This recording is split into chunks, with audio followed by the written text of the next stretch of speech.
Hello students, welcome to all of you at your own YouTube channel Physics Math Solution. Today we discuss the life process. बच्चों हमने इससे पहले chemical reaction के बारे में पढ़ा था.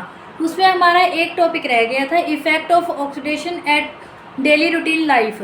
भी हमारे डेली लाइफ में जो ऑक्सीडेशन का इफेक्ट है वो क्या होता है, तो इसकी वीडियो बच्चों मैं ऑलरेडी अपलोड कर चुकी हूँ. तो बच्चों इसकी वीडियो आपको हमारी आज की वीडियो के डिस्क्रिप्शन बॉक्स में उसका लिंक मिल जाएगा, तो आप वहाँ से देख सकते हैं. ये केमिकल रिएक्शन का जो लास्ट टॉपिक है उसकी वीडियो. और बच्चों आज हम करेंगे लाइफ प्रोसेस. तो बच्चों आज का हमारा टॉपिक शुरू करने से पहले हमारी वीडियो को लाइक कर दीजिए, शेयर कर दीजिए, चैनल को सब्सक्राइब कीजिए. चलिए बच्चों शुरू करते हैं हमारा आज का topic life process. Life process इसका मतलब है क्या, यानी लाइफ की क्रियाएं. लाइफ किसकी? लिविंग ऑर्गेनिज्म की. लिविंग ऑर्गेनिज्म कौन कौन होते हैं? ह्यूमन बींग्स हैं, एनिमल्स है, प्लांट्स हैं. ये मोस्टली क्या होते हैं? Living beings. इनकी जो क्रियाएं होती है, इनकी लाइफ को मेंटेन रखने के लिए, जो लिविंग ऑर्गेनिजम्स जो क्रियाएं करते हैं, कौन कौन सी क्रियाएं हो सकती है? न्यूट्रिशन है, रिस्पिरेशन है, और लगा लीजिए एक्सक्रीशन है, ट्रांसपोर्टेशन है, ग्रोथ है, समथिंग. इस तरह की जो क्रियाएं होती है, जो इस तरह की प्रोसेस होती हैं, उन सबको करने के लिए जो हमारी एक तरह सिस्टम है, वही सब क्या कहलाता है? हमारा लाइफ प्रोसेस. यानी जो लिविंग ऑर्गेनिज्म होते हैं वो क्या करते हैं? अपनी लाइफ को मेंटेन करने के लिए जो प्रोसेस करते हैं उनको ओवरऑल ही हम कह देते हैं लाइफ प्रोसेस. तो बच्चों हम कोई भी लाइफ प्रोसेस करते हैं, वो एक्सक्रीशन है, न्यूट्रिशन है, या फिर ट्रांसपोर्टेशन है, समथिंग कुछ भी है, उन सबको करने के लिए किस चीज़ की ज़रूरत पड़ती है? हमें उस एनर्जी की. किस चीज़ की ज़रूरत पड़ती है? एनर्जी की.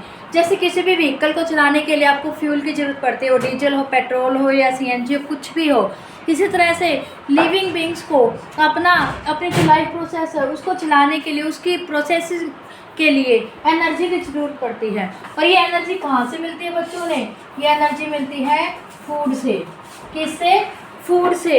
इसका मतलब क्या है? हर एक ऑर्गेनिजम्स को अगर एनर्जी चाहिए तो उसे फूड ऑब्टेन करना पड़ेगा, यानी फूड लेना पड़ेगा. तो हमारी जो इसका मतलब जो हमारी बेसिक रिक्वायरमेंट है वो क्या हो जाएगी? फूड. फूड क्या हो जाएगी? हमारी किसी भी लाइफ प्रोसेस की क्या होगी? Basic requirement. और फूड लेना, फूड से जो रिलेटेड हमारी जो क्रिया है यानी प्रोसेस है, उसे हम क्या कहते हैं? न्यूट्रिशन. क्या बोलेंगे बच्चों? न्यूट्रिशन यानी कि पोषण. इसका मतलब पोषण मिलेगा हमें. खाने से जब पोषण मिलेगा तभी तो हमें क्या मिलेगी? एनर्जी मिलेगी. तभी मिलेगी एनर्जी. अगर हमें उस खाने से पोषण ही नहीं मिलेगा तो क्या होगा? आप लोग बीमार हो जाओगे, कुपोषित हो जाते हैं. यही बात होती है नहीं. पौष्टिक भोजन में जो कुछ हमारे जैसे कि न्यूट्रिएंट्स होते हैं, कौन कौन से न्यूट्रिएंट्स होते हैं आप लोगों ने पढ़ा हुआ है. प्रोटीन है, विटामिन्स है, फैट है, कार्बोहाइड्रेट है, स्टार्च है, मिनरल्स है, समथिंग. ये जितने भी ये सारे न्यूट्रिएंट है वो. तो इसका मतलब क्या है? भी जो हम फूड लेते हैं उसकी जो हमारी प्रोसेस है वो कहलाती है हमारी न्यूट्रिशन. चलिए बच्चों न्यूट्रिशन को हम और डिफाइन कैसे करेंगे? एक तरह से न्यूट्रिशन को हम डिफाइन करेंगे process of intake food and utilization it. यानी फूड को लेना और उसे यूटिलाइज करना किसके लिए? हमारी लाइफ की प्रोसेस के लिए. यानी एक ऑर्गेनिज्म के द्वारा फूड को लेना और उसे यूटिलाइजेशन करना ही क्या कहलाता है? न्यूट्रिशन कहलाता है. क्या कहलाता है बच्चों? न्यूट्रिशन. अब फूड क्या होता है हमारा? ये फूड क्या होता है? ये होता है बच्चों एक ऑर्गेनिक सब्सटेंस होता है. क्या होता है? एक ऑर्गेनिक सब्सटेंस. ओके बच्चों, जो हमारा फूड होता है ऑर्गेनिक सब्सटेंस होता है.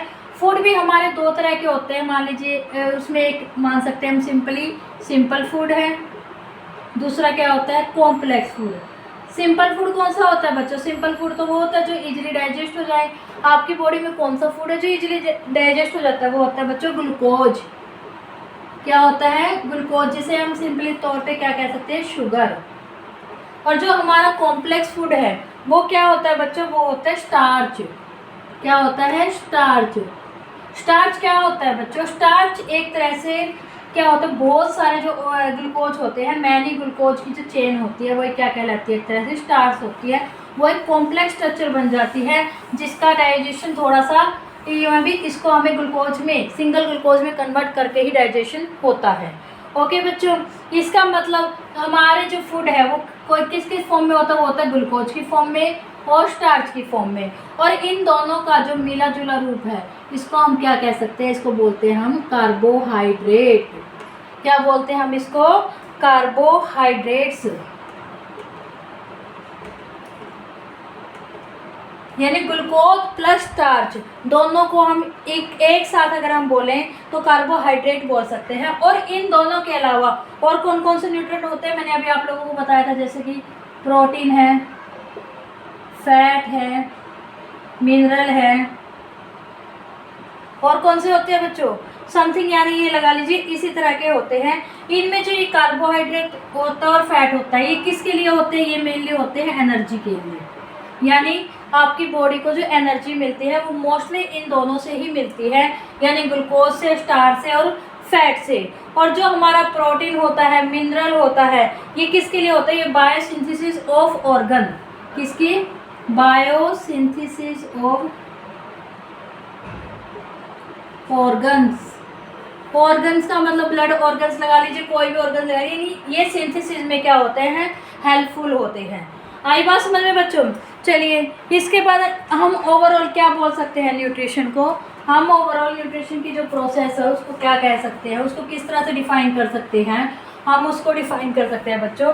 Nutrients is a process of intake of food. Intake of food का मतलब क्या है यहाँ पर, इनटेक ऑफ न्यूट्रिशन, यानी जो हम फूड लेंगे उसका न्यूट्रिशन।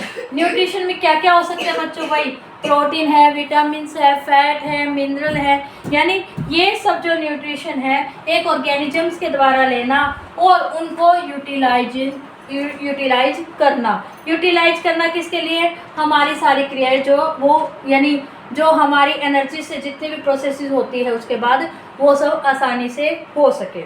ओके बच्चों, उसके बाद जो ये हमारा न्यूट्रिशन होता है वो कितने टाइप का होता है, ये होता है बच्चों 2 टाइप का। कितने टाइप का मानते हैं, 2 टाइप का। First is autotrophic. कौन सा होता है, ऑटोट्रोपिक। Second is heterotrophic. कौन सा, हेट्रोट्रोपिक। जैसे कि नाम से ही पता लग रहा है बच्चों, ऑटो का मतलब क्या होता है, सेल्फ। और ट्रोप का मतलब क्या होता है बच्चों, ट्रोप का मतलब होता है न्यूट्रिशन, यानी खुद के द्वारा न्यूट्रिशन ऑब्टेन करना। इसका मतलब क्या हुआ बच्चों, भी इस कैटेगरी के अंदर वो सब ऑर्गेनिज्म आएंगे जो खुद का फूड खुद बना लेते हैं। यानी जैसे कि लगा लीजिए किसी भी प्रोसेस के द्वारा, हम इसमें एग्जांपल ले सकते हैं प्लांट्स का। प्लांट्स क्या करते हैं, plants by the process of photosynthesis, वो क्या करते हैं, वो अपना फूड इनऑर्गेनिक सब्सटेंस की हेल्प से खुद बनाते हैं। क्या करते हैं, वो खुद बनाते हैं। इनऑर्गेनिक सब्सटेंस कौन कौन से हो सकते हैं हमारे, जैसे CO2 है। ओके बच्चों, और कौन कौन सी चीज़ों की हेल्प लेते हैं, ये सनलाइट की लेते हैं, और किस चीज़ की लेते हैं, वाटर की लेते हैं। ओके, और सबसे मेन पॉइंट इनके पास क्लोरोफिल होना चाहिए। क्या होना चाहिए, क्लोरोफिल। यानी ये प्रोसेस सिर्फ और सिर्फ ग्रीन प्लांट्स में होगी बच्चों। जो ग्रीन प्लांट्स नहीं होंगे उनके अंदर ये प्रोसेस नहीं होगी। क्या नहीं होगी, जो ग्रीन प्लांट होंगे उनके अंदर ये प्रोसेस नहीं होगी। तो इसके अलावा जो ग्रीन प्लांट्स के अलावा कुछ, सारे नहीं, कुछ बैक्टीरियाज भी होते हैं जिनके अंदर ये प्रोसेस होती है। कुछ बैक्टीरियाज यानी जीवाणु होते हैं जो उनके अंदर ये प्रोसेस होती है। इस प्रोसेस में कौन सी प्रोसेस होती है, फोटोसिंथेसिस। इस प्रोसेस में क्या होता है बच्चों, जो ग्रीन प्लांट होते हैं वो क्लोरोफिल की हेल्प से, किससे, क्लोरोफिल की हेल्प से सनलाइट में, यानी दिन के समय में क्या करते हैं, सनलाइट की हेल्प में जो एनवायरनमेंट होता है उससे इनऑर्गेनिक सब्सटेंस CO2 को लेते हैं, और जो अर्थ होती है उससे H2O को लेते हैं और अपना फूड खुद सिंथेसाइज करते हैं, अपना फूड वो खुद बनाते हैं। और इसमें एक साइड प्रोडक्ट बनता है, वो होता है बच्चों ऑक्सीजन गैस। क्या होती है, वो ऑक्सीजन गैस होती है जिसे ये रिमूव करते हैं। आई बात समझ बच्चों। उसके बाद है हेट्रो